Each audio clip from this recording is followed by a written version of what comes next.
नमस्कार। आज आपके साथ मैं भूमाराम खोत। आज की कहानी है ईर्ष्या त्याग कर कर्म करें और उनका फल सदा शुभ होता है।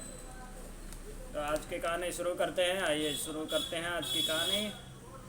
हम देखते हैं कि कुछ मनुष्य पुण्य कर्मों का जो फल सुख होता है उनकी अपने जीवन में कामना करते हैं, लेकिन अच्छे कर्म नहीं करते। वैसे ही बुरे या पाप कर्मों का जो फल दुख होता है वह उनके जीवन में कभी न आए।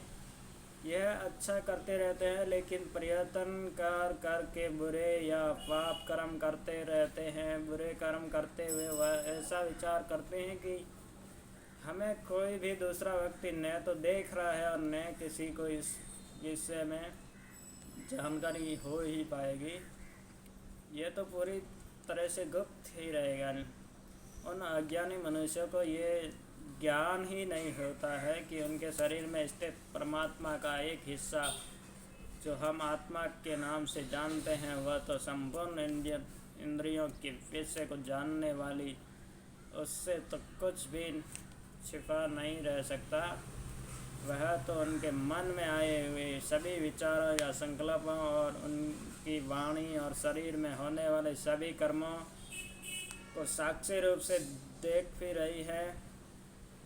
हमारी आत्मा के माध्यम से परमात्मा इन सारी चीज़ों को भविष्य में उनका फल देने के लिए संचित भी कर रहा है। उचित समय आने पर अनुकूल या प्रतिकूल परिस्थिति के रूप में पूर्व में किए गए हमारे कर्मों का फल हमारे सामने आता जाता रहता है।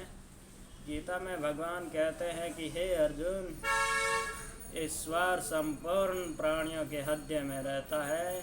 मनुष्य योनि का कर्मों के साथ घनिष्ठ संबंध है। इस संसार में अगर मनुष्य ने जन्म लिया है तो वह कर्म करेगा। ऐसा संभव ही नहीं कि उससे कर्म न हो। वह कर्मों के माध्यम से अपनी इच्छा की पूर्ति करना चाहता है। गीता में भगवान कहते हैं कि तुम शस्त्र विहित कर्तव्य कर्म कर, क्योंकि कर्म न करने की अपेक्षा कर्म करना श्रेष्ठ है और कर्म न करने से तेरा शरीर निर्वाह ही नहीं सिद्ध होगा। कर्म करने के लिए मनुष्य पूरी तरह से स्वतंत्र है। जब वह हमारे अच्छे या बुरे कर्म अपने जीवन में करता है तब उन कर्मों के अनुसार ही उनका स्वभाव बनने लगता है।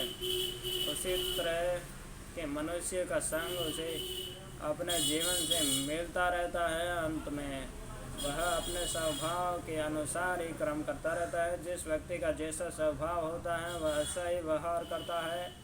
जैसे घिसे जाने पर भी चंदन अपने शीतलता नहीं छोड़ता और कस्तूरी कीचड़ से सने होने पर भी सुगंध नहीं छोड़ती।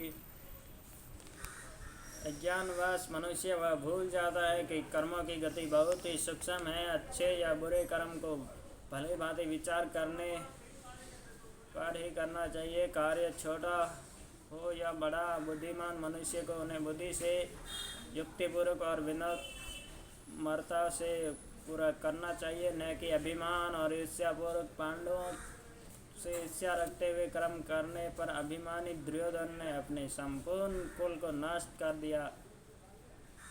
हमें यह ध्यान रखते हुए ही अपने कर्म करने चाहिए कि अशुभ कर्म से दुख और शुभ कर्म से सुख की प्राप्ति होगी। गीता में भगवान कहते हैं योग कर्मसु कौशलम, यानी कर्म को कुशलतापूर्वक करना योग है। इसलिए शास्त्रों से हमें अपने कर्मों की कुशलता लाना सीखना चाहिए। बुद्धिमान मनुष्य सदा ही बड़े आदरपूर्वक शुभ कार्य करते हैं और शरीर से, मन से और वाणी से सभी प्राणियों का कल्याण करते हैं। आज की कहानी यही समाप्त होती है। अपना और अपना का ख्याल रखिए। नमस्ते।